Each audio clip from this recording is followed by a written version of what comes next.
जंगी शाही में अवांखे ख़बर ॾींदा हलूं। मोहम्मद शफ़ीक़ जोखियो जी रिपोर्ट मूजिब जंगी शाही में अंजुमन नौजवान हुसैनिया नक्शबंदी जमायत अहले सुन्नत जंगशाही पारां जंगशाही शहर में जश्न ईद मिलाद नबी सल्लल्लाहु अलैहि वसल्लम जो जलसो मुनक़िद कियो वियो, जंहिंमें कंबर वारे साईं सैयद अताउल्लाह शाह बुखारी, मुफ्ती अब्दुर्रहमान ठटवी, सैयद नसरुल्लाह शाह, सैयद सनाउल्लाह शाह, मौलवी फजलुल्लाह हुसैनी, मौलवी यामीन जमारी, मौलवी सैयद मंजूर हुसैन शाह, मौलवी गुलाम मुस्तफ़ा नईमी, मौलवी यामीन नारिजो ऐं ॿियनि आलमनि सगोरनि शिरकत करे वाइज़ कंदे चयो त हीउ रबिउल अव्वल जो भलारो महीनो आहे, जंहिंमें असांजे आख़िरी नबी हज़रत मुहम्मद मुस्तफ़ा सल्लल्लाहु अलैहि वसल्लम जी आमद थी आहे।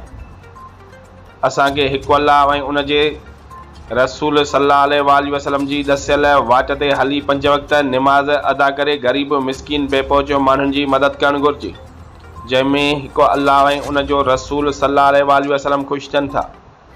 उन्हनि चयो त हिन वक़्ते आलम इस्लाम ते ॾुखियो वक़्तु अची वियो आहे। बातनी क़ुवतूं हावी थियण जूं कोशिशूं पियूं कनि, पर मुस्लमाननि जो अल्लाह पाक मददगार आहे। उन्हनि चयो त हिन वक़्ते मुल्क में हद खां वधीक महांगाई उरूज ते पहुतल आहे, जंहिं करे ग़रीब माण्हू हिकु वेलो मानी गभे लाइ बि परेशान आहे। मथां वरी हर 15 ॾींहं तेल जा हथ ठोकिया अघ मुक़ररु करे अवाम खां जीअण जो हक़ बि खसियो पियो वञे, पर अफ़सोस जो अवाम पोइ बि ख़ामोश बनल आहे। उन्हनि घुर कई त महांगाईअ ते कंट्रोल करे अवाम खे बुख बदहालीअ खां बचायो वञे।